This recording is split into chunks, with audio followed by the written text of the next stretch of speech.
5, 4.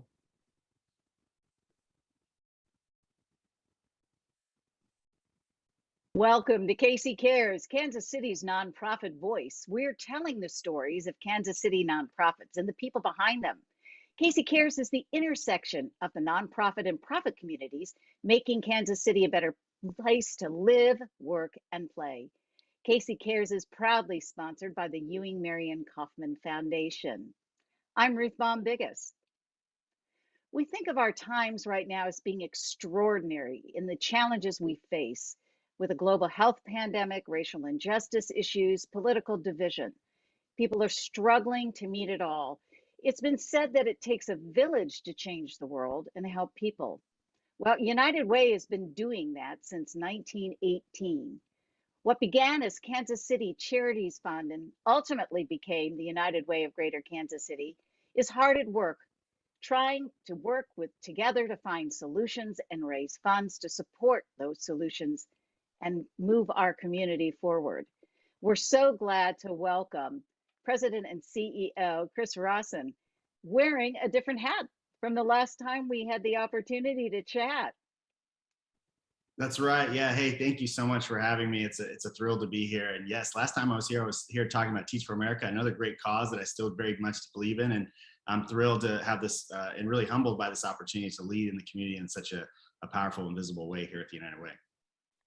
Well, you've been there a few months, settling in and all of that good stuff. So I'm going to throw out you the basic thing. Give us that elevator pitch, that conversation in a coffee shop about what United Way is and how it works. I really want audience to understand what United Way is all about. Yeah, no, very happy to. So at its core, United Way fundamentally believes that all people in our community, regardless of their zip code, the amount of money they have in their bank account, or the color of their skin, that they should have the opportunity to pursue promise, their passion, and prosperity, just as everybody else. And so at its core, we are really trying to forge a better Kansas City for all. We do that by mobilizing the collective generosity of our community and catalyzing that in a collective action way toward the issues that matter most. And so to sort of break that down more in layman's terms is that we really fundamentally believe that the only way we can do this work is if we do it together. And so to transform our community, we need to be in the business of transforming lives. And so we partner with a whole host of agencies, over 140 agencies in our community, which are other nonprofit organizations or smaller organizations that are doing direct service work. And then we also have a variety of initiatives and things that we do on an ecosystem level. And we really do take that ecosystem approach. We'll talk about my background a little bit, but when I was growing up, there wasn't just one service or thing that I needed in order to change my life trajectory. It was a whole host of things that helped move the needle for me in my life and my family. And United Way really sits at that intersection of understanding community need in a very deep way, helping to marshal resources from a wide swath of society, the widest possible swath of our community as possible, and then targeting those right toward those needs where they're most needed, so that we as a community can again forge that better Kansas City for all. Well, since you brought up your background, let's talk about that a little bit, because I think no matter where any of us sit, that comes with us and that colors what we do and how we do it. So please share with us a little bit about Chris. Yeah, no, happy to. So I grew up east of Troost in a low-income household, and obviously a very high violent crime rate neighborhood right here in Kansas City. I often say that things that folks see on the media or think are just sort of a part of the vernacular, things like prostitution and crack houses and gang violence and those sorts of things, those were a daily part of my existence growing up. And so thanks to a series of opportunities that I had both in the classroom and outside the classroom in the community, I was very fortunate to become the first person in my family to graduate from high school, the first person to go on to college, and it's completely transformed my life in meaningful ways. And not just my life, and I think that's really what's at the core, that when you change somebody's life trajectory, you're not just changing the life trajectory of that one individual, you're changing the trajectories of future generations that come from them. And so, I have 5 kiddos, they're all girls, they're all under the age of 9. So my life's busy at home in addition to my professional life, but their life trajectory is fundamentally transformed. They're starting out at a fundamentally different, predictable reality than I would have had growing up, just because of those opportunities that I had. And when I look back on that journey and think about that, again, it wasn't just food pantry services. It wasn't just healthcare services, free health clinic services. It wasn't just school supply drives. It wasn't just tutoring programs and those sorts of things. I needed all of those things to help move the needle for me in my life. And whether I realized it or not, United Way was actually there behind the scenes, making that happen for me in a very big and meaningful way, and truly transforming and saving my life. I mean, that may sound cliche, but it is the God honest truth. And so it really is such an honor to be on the other side of this, to be sort of a little bit further ahead in my life trajectory, to be able to be supporting an organization that's helping to make that same type of transformational differences in the lives of so many young people and families in our community today. Do you think that gives you a unique perspective as opposed to maybe somebody else who would have come and sat in that chair leading this organization? Yeah, absolutely. I think 100%. I like to joke that I graduated from the streets of the inner city in addition to William Jewell, Johns Hopkins, and Oxford, right? So it's that unique perspective of both sides of things. I can understand these issues on an ecosystem level and sort of begin to speak to business people about why they matter for those who are thinking about it in terms of unemployment or in terms of economic empowerment and those sorts of things. But I also understand the firsthand perspective. I've lived that life. And I understand the need on the other end of this, and also understand the possibility of what's possible. And when we as a community come together to support our neighbors and help transform their lives, I think the power of United Way really is that many of the people who invested in United Way, invested. Our average gift size sits around $10 a week, so we're not talking about massive gift sizes, but everybody doing their part. And there were so many strangers throughout the community who supported United Way, which in turn supported the agencies that I needed most. And without question, that's a perspective I bring to every room, to every conversation. We were just having a conversation yesterday in our office about how do we address certain issues around poverty, which is such a systemic and challenging and persistent issue in our community. And as we were talking through that, it was important to me to share the perspective of what did poverty look like for me growing up? How did that affect, we have in our community about 200,000 people who directly live in what the federal government would consider the 100% poverty level, which, to just put that in perspective, if you make $15,000 a year as a single person, you are not considered in the poverty bracket. And then if you think that 200% poverty level, so around $30,000 a year, you are right there, one life event away from potentially falling into poverty. One, COVID case that puts you in a situation where you're missing work and then that you lose your job, you are right there, one event away. And to share the perspective of what it's like to live right on that cusp and what's like to live right in that zone, I think brings powerful perspective, not just to our corporate and community partners, but also to our program folks who are doing this work on a daily basis.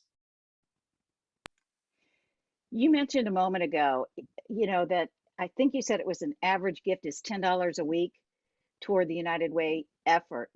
Can you kind of trace what that means? Sometimes I think for donors, they say, oh, yeah, I give my $10 a week, and they really don't know that impact. Yeah, $10 a week gift can provide, can keep somebody in their home, can keep them from getting evicted. $10 a week gift can keep food on the table for a family that falls on hard times. $10 a week can provide free healthcare services, dental services, and other wraparound mental health resources to somebody who's in desperate need of those. It's amazing what relatively small dollars, again, in aggregate pulled together from others in the community can do. And again, I kind of come back to that notion that, all of us, regardless of where you're coming from life, regardless of where you're hearing this, at what point in your life you're hearing this, we all relied on other people to help us get to the place we are now. And, the beauty of the United Way is that it is just that. It is a united way. It's saying we are transforming this community together. All of us have a role to play, however big or however small that may be. But it really, I lean back on the words of Paulo Coelho. It said, the world changes by your example, not your opinion. And so much in this world, we have lots of opinions, lots of takes. We're on social media all the time talking about the things that matter to us most, but getting into action, whether that's through your volunteering your time or contributing your resources or your expertise, those are the ways in which you can actually stand up and advocate for change and make that real change in real time. I know that you don't do it alone at United Way. And can we talk a little bit about infrastructure and how things operate? Yeah, what specifically are you interested Well, in? kind of how you lead the team, how United Way is this approach to the community and pulling everybody together, but you have a little community of your own at United Way. Maybe that's it. So tell us a Well, little bit about well, how it operates. yeah, so from an operational standpoint, we play a really critical role in the community to vet organizations. So, over the last 10 years, we've gone from, and you know this more than other, given the focus of this podcast, we've gone from 500 registered nonprofits to over 10,000 in a 10-year time frame, and that number continues to grow. And so, the people look to us as an organization to help sort of create a little bit of clarity amidst that chaos of what are good organizations that are doing meaningful work, outsized impact type work in their communities, and are they using their resources well? Are they run well? Do they have good succession plans in place? And so we take organizations through a pretty significant vetting process in order to become a United Way agency, a United Way partner agency. And so on the one hand, there's a really critical operational role that we play for the community in that way. The second role that we play is for those supported agencies. We do provide, obviously, access to funding, access to volunteers, and then training and capacity building support.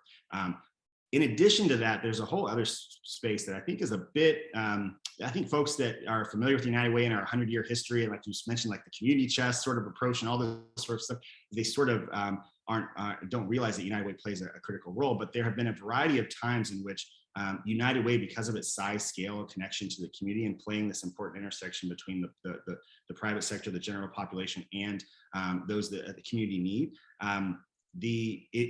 we've gotten into the space of having to do some direct service providing ourselves. And so there are certain efforts that, let's say like eviction prevention is a great example. So, when the federal government and other municipalities said, we want to support those who are on the brink of being evicted tied to loss of income with COVID, they look to United Way to be the ones who actually directly implement that work, that go and help advocate on behalf of others. And this, since November alone, we've kept 115,000 families in their homes and kept them from being evicted and potentially falling into homelessness.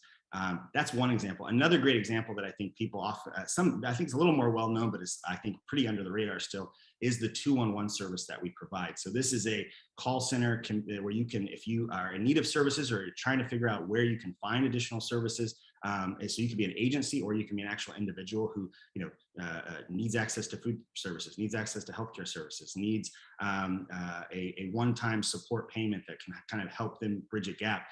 They can call 211 and find out what are the agencies, what are the resources that are available here in the community. Because again, for the average person, you're not thinking about that on a daily basis necessarily, but when need hits, you really need it. And so that's an operation that we fully operate ourselves as well on behalf of the community. And so again, when you think about all of those things together, it's really about providing this really important safety net. I often sort of tell folks the safety net's not sexy until you need it, right? And that's just a fundamental reality. Myself, who needed it many times growing up, I can attest to that. And so, United Way does really play this important sort of ecosystem comprehensive role in ensuring that everyone in our community has what they need when they need it. And that's why, I will say though, that's why it is just so important that folks continue to support and invest in United Way, because in the absence of that, that safety net's going to weaken. We're not going to have those same sorts of opportunities available for folks when they need them. Safety net services are so important in a quote unquote normal time. Let's talk about that P word, the pandemic. How has United Way responded? And then I'd like to follow up with what kind of new or refined, retooled things did United Way do as part of this ongoing pandemic? Yeah, well, that's just it. United Way, even here in Kansas City, as you mentioned, in 1918, when we were founded, that was really in response to the Spanish flu epidemic. So I think in a lot of ways, sort of, if you think 100 years later, we're still dealing with some of those same sort of systemic challenges that we face as a community and society, and how do we go about responding to them? And United Way has been there at every one of those big challenges that we as a community have faced, including now. So, when the pandemic hit, within a matter of weeks, we had marshaled together resources from the community and invested $700,000 straight back into the community to help those who were in need in that particular moment in time. We also then worked with a few of our partners around the city to put together the COVID Response Fund, in which people from all over the community, both here and outside of the Kansas City area, invested in to support support a strong and thriving Kansas City during this, obviously what was a really challenging time, continues to be a challenging time for all. And that fund grew to about $17 million that we were able to raise and turn around and directly invest right back into the community. And so again, as an asset to the community, an organization that can help gather resources, especially in a moment's notice, and redeploy them is obviously fundamentally important in normal times, as you said, and then in extraordinary times like we're in, it becomes even more important. And I would say that those efforts continue, right? Like those are ongoing things, elements of our work. If you think about the core pillars of what we do, investing in healthcare and addressing health disparities, addressing poverty issues around, and investing in financial sustainability or economic empowerment issues, and addressing education issues and education disparity and education equity issues. If you think about those three things, all of those issues are directly impacted, made worsened. The gaps, the equity gaps are widened, tied to COVID. And so, that is going to, COVID is going to have a bit, even when we sort of are past it, or whatever point when people would feel like we're past it, we're going to have a very long tail of impact in our community tied to that. So with that in mind, how are you all at United Way planning and trying to look forward rather than having to, deal with the crisis, as it were? Yeah, for sure. I mean, we continue to be, make it our business to understand what organizations, what efforts are the highest possible community need, and making sure that we understand which organizations and which groups are driving the most impact in a sustainable way. Because again, for me, I'm a big believer that in John Wooden's quote, you can't confuse activity with achievement. I want to make sure that we're actually moving the needles for families, that we're actually changing lives. And that's something that we as an organization just stay very close to. We continue to play our role in this, and we continue to look for new ways to answer the call to action whenever we're called upon as an organization. And so that's really been our focus, and will continue to be. I think beyond that, the one thing that I will say is that I personally am deeply invested in trying to encourage those who have never supported United Way, never supported this community effort, to get involved and to find ways that they can play a part in that too. Again, I often say that the future history of Kansas City is being written today, and I think all of us have a role in shaping that. And so, if you're not pleased with the way things are today, get into action, lock arms with us. Let's do this together, and let's forge a better Kansas City for all. We're talking with Chris Rosson, who's the CEO and president of United Way of Greater Kansas City. All right, you threw it out there. Get involved with you. Obviously, making a donation, doing paycheck, contribution. What are other ways people can engage with United Way? Well, that's right. Right now, we're actually right in the heart of just kicking off our campaign season. And so for those who aren't familiar, United Way runs a big citywide campaign every year to try to marshal resources that we can, again, then invest in the safety net and these things. And so those events are likely happening in your workplace. If they're not happening in your workplace, you can reach out to us at United Way on social, or directly by a phone, and just Google us and reach out to us. And those are and ask to do something like that, ask to get involved. You can run a campaign in your neighborhood, and you can also reach out to us and say, hey, I'm willing to volunteer. And we are constantly being sought after for volunteer activities, and we'd be more than happy to connect folks with those as well. And so again, reaching out to us on social at United Way GKC, on Facebook, Instagram, Twitter, etc., LinkedIn. Those are great places. I also think for those that aren't in a position right now to be able to directly contribute, but are not necessarily in need of services, I would say that, just being aware of the issues, just being aware of what's going on, stay close to us, even just following us on those channels and being aware of what's happening. Those are great ways to just stay close to the issue. And then when the moment comes where either you're in need of services, or you are somebody who's able to give back in either your time or your financial resources, you'll understand, you'll have a better idea of the role United Way is playing in that, and how you can get involved. So those are always good ways. We also, for those who are interested, we have a big sort of campaign kickoff event called the Spirit of Caring event. That happens on September 16th. At 4 p.m. And so again, you can find information about that on our social and sign up for that, but would love to see. It's a virtual event this year, as is the last time I saw you, Ruth. We were in person and it was fantastic. And this is equally fantastic, but in a different way. Same thing with the event. It's going to be fun. It's going to be inspiring, and it's going to be concise. But we really do want to get the word out that all of us have a role to play, if we are going to truly, as a community, take a united way to transforming this city that we love.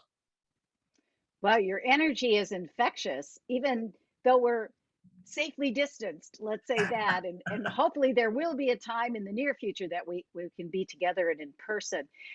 How has it been to plan a virtual kickoff? How do you marshal energy, resources, et cetera, to grab people to Well, join? yeah, it's different, but I think that the one benefit again for being around for 100 years is that people are connected to this. I mean, there's an overwhelming population in our city that have been part of this United Way and have been part of this movement for such a long time. And so, those folks are obviously with us and ready, and they're always bringing new people into the fold. And I think that's one benefit that we as an organization have in that regard. I think the other piece is that we as a society, I think, have gotten very used to consuming content in a virtual and digital way. And so, especially over these last 18 months to 2 years. And so, I think in that way, it is not so much a norm. The real challenge, I would say, for me is making sure that it's compelling, that it's concise, that it's of high quality, that is something, none of us want another Zoom meeting. And the Spirit of Caring is not going to be another Zoom meeting. It's going to be a fun and exciting, engaging event. And so I just encourage folks to come out and attend and join us on here later this month.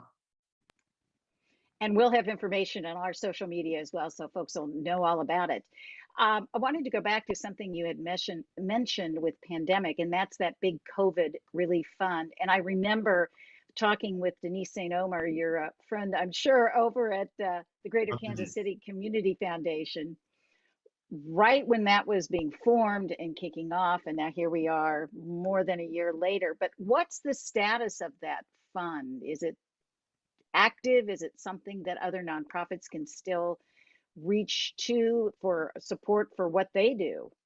It's still active. It's still, we're still as community organizations figuring out ways to continue to marshal resources into that fund, and there are still funds available in that. Although, at this point, our focus and primary focus was to not just receive those funds, but to get them into action as quickly as possible. And so the vast majority of those funds have been spent down, but there are still some funds available. So if you are an organization that's in need of relief in this moment in time, again, please don't hesitate to reach out to either us at United Way, our partners at the Community Foundation, or others that have been part of that COVID response fund to find out how you can get the support you need. And by the way, I'll say, for all of us that are in this space, we are really deeply committed to community action and community change. And so whether it's a COVID response fund or other sorts of resources that we have available, that is the role we play. We're connecting people in a way that transforms the community. And so whether it's through that specific fund or not, please, by all means, reach out and get in conversation with us.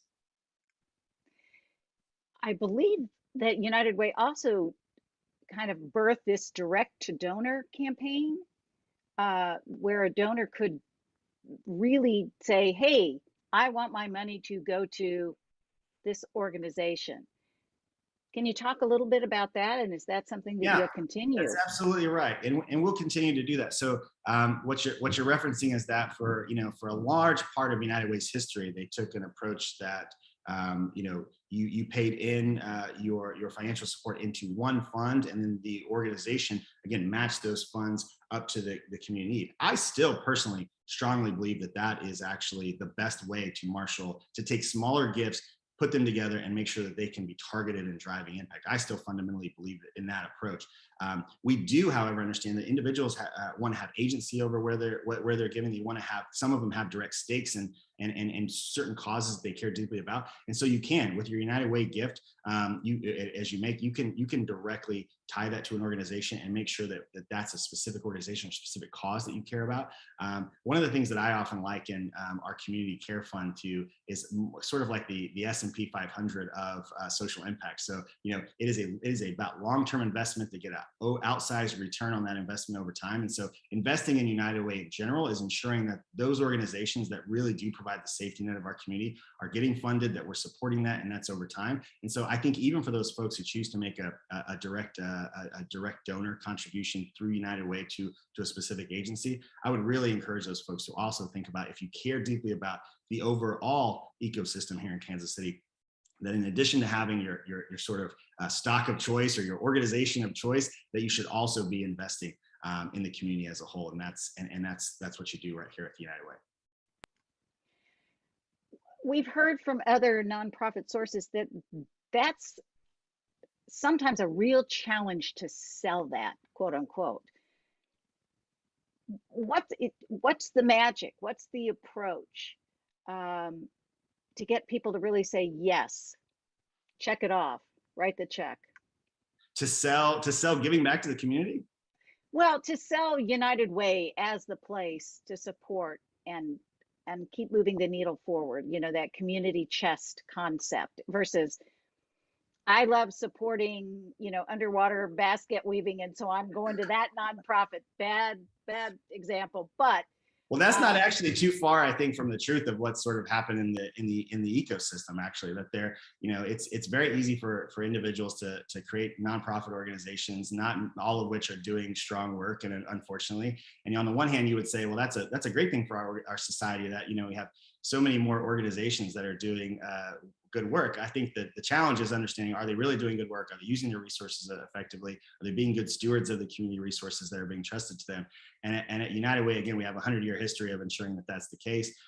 We also, again, take that ecosystem comprehensive approach. Again, harken back to my own story in that, there was not any one thing. It wasn't just the one school supply drive. It wasn't just the one underwater basket weaving opportunity that I had. It wasn't just that one thing that was going to move the needle in my life. I needed all of those things, and all of those things were important. And so if you really do care about transforming the community by transforming lives, United Way is the single best investment you can make to ensure that that's happening, because we are taking that comprehensive needs assessment approach in our community, and also the comprehensive approach to how do we target those resources to the organizations that are making the most impact. And by the way, I will say, as somebody relatively new to the organization, many of those organizations we support are household names that have large marketing and branding shops and do a very good job of fundraising in their own right. I mean, are also doing good work. We support those organizations, but then there are also a plethora of organizations in that over 140 organizations that we support and over 200 programs that we support. There are a plethora of organizations that I had never heard of, that I have been astounded by the type of impact they're making, direct service impact they're making in the community. And for many of those organizations, we are a significant portion of their budget. And I think it's really important that to understand that the expertise that we're bringing to the table is that we have that strong pulse on what's happening in the community, a strong pulse on what, not just name recognition, but where's the actual work making the biggest difference in our community. And I think that's where, if I remember when I was not in the social impact space, I often kind of wonder, well, I want to make a difference and I'm not really sure where. I'm not really sure where to get started. And if you're in that space at all, United Way is the place to make sure that you're having the broadest possible and deepest possible impact in the community. And so again, I kind of harken that back to that sort of S&P 500 or mutual fund or index fund of social impact. But that's really for sort of the average person who's just trying to figure out that is a great, I think, way of framing that up for them. We just have a couple of minutes left. Top priority for you. Now you've been in the chair for a while, you've got campaign kickoff. What's Chris's top 1, 2, 3? Well, a couple of things. My top priority is making sure that we as an organization are actually living fully into our promises. So first and foremost, it's making sure that as an organization, we continue to have, again, that pulse on the community and that we're driving resources to things that are mattering most. That is absolutely imperative to me again. And that's where, again, you asked earlier in the conversation, bringing that firsthand perspective. So again, I take that very deeply personal, because any dollar wasted, any dollar going to an organization that is actually not doing a strong work, any volunteer that we're sending to those efforts, any of those sorts of, anytime we're spending resources in any way, somewhere where that's not possible. For me, I understand that that's just a kiddo like me that's not getting the service and support they need. So first and foremost, it's making sure that's true. Secondly, it's reaching out in the community in a broad scale way to make sure that folks understand the asset of the United Way. They understand the role it's played in our history as a region. They understand that when we're addressing issues like poverty, that those are issues that aren't unique to the urban core, that they exist in every part of our 6-county region, and making sure that they understand that United Way is playing a really strong role in doing that, and that in its nature, that you and everybody else have a role to be a part of that United Way. And I think lastly, the thing that's really important for me is to really try to reshape the conversation around giving in general, and that folks understand. I think there's been far too often in our community what I would just blatantly call pimping out poverty, pimping out issues in our community. And I think in my world, as somebody who was on the receiving end of that, and somebody who's now been on the giving end of that, I understand the transformational impact of both sides of that equation, of both receiving support from somebody who you didn't know, and also of giving support and supporting others, even if they're strangers to you. And so again, in my life, that made all the difference. And it's important to me that I help to create a culture here in Kansas City of supporting each other as a community and really taking this united approach to forging a better Kansas City for all. Chris, thank you so much for your time. I know you're a busy guy running around and with mask, COVID safe, but making those connections, and good luck with kickoff, and we'll circle back and see where everything goes and where everything's headed. It's United Way of Greater Kansas City. Make sure you check out their website, and we thank you again. Thank you so much. It's so good to be here. So good to see you again. Next time I see you, we'll be in person, huh? Absolutely. Thank you for listening to Casey Cares, Kansas City's nonprofit voice. We're produced by Charitable Communications, and we're proudly sponsored by the Ewing Marion Kaufman Foundation. If you'd like to be a guest on Casey Cares like Chris, or underwriting opportunities to support our work, please visit our website, kccaresonline.org, and spread the love. You can find us on Facebook and Twitter at KC Cares Radio, and on Instagram at KC Cares Online. And catch us on ESPN 1510 AM and 94.5 FM Saturday mornings at 8 AM. Thank you for tuning in to KC Cares.